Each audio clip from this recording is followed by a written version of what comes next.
Кыргызский спорт за последние годы значительно активизировался, а вместе с тем стали системно проводиться ремонтные работы в спортивных учреждениях страны. К примеру, в столице был отремонтирован спортивный колледж имени Сыдыкова, а в главном спортивном учреждении во Дворце спорта продолжают ремонт. Большинство из проводимых и проведенных работ было начато в прошлом или в начале текущего года. Слово нашему корреспонденту Айзаде Урунбаевой. Какие условия в учебном предприятии, таков и уровень образования, поскольку именно от уюта в кабинетах зависит желание учиться. Это республиканский спортивный колледж имени Шералы Сыдыкова. И раньше он выглядел примерно так. Зал был раньше, а сейчас вот таким он стал.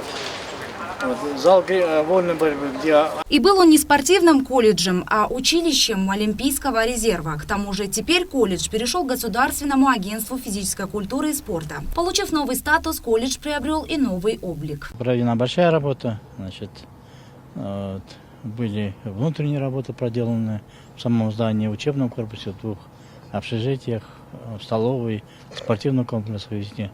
Везде работа проведена. В начале года на ремонтные работы и на приобретение оборудования, мебели и всего необходимого для общежития правительством было выделено 48 миллионов 200 тысяч сомов. Теперь здание полностью обновлено. В аудиториях новые шторы, да и от современности учебное заведение не отстает. Ведь теперь здесь созданы все условия: компьютерная техника, интерактивные доски, проекторы и так далее.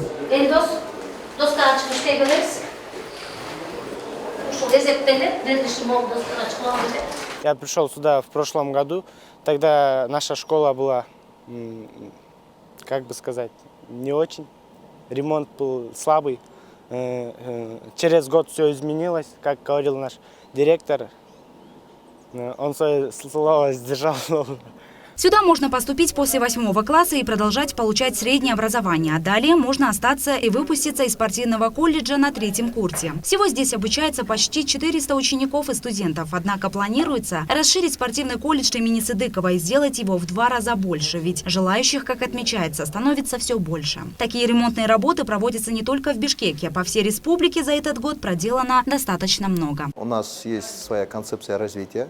До 2020 года, который мы внутреннюю свою программу приняли. И в рамках этой программы у нас не только здесь в городе, и не только наше специальное учебное заведение «Ремонт», и не только деньги мы привлекаем на ремонт Дворца спорта, но и в регионах мы очень много спортивных объектов отремонтировали и приобрели инвентарь. Самый большой ремонт мы сделали в городе Аше. Там тоже огроменный спорткомплекс. Мы полностью ремонт сделали за счет доноров.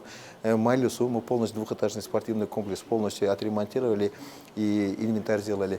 Кроме этого, я полностью объездил все 40 районов республики.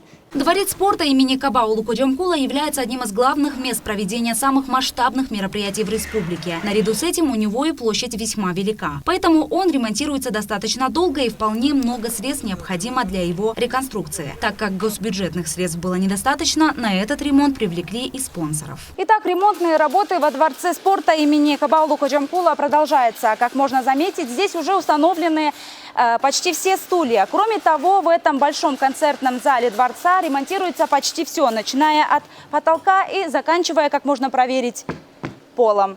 Айзада Урунбаева, Кинджибек Максатулу, Пирамида.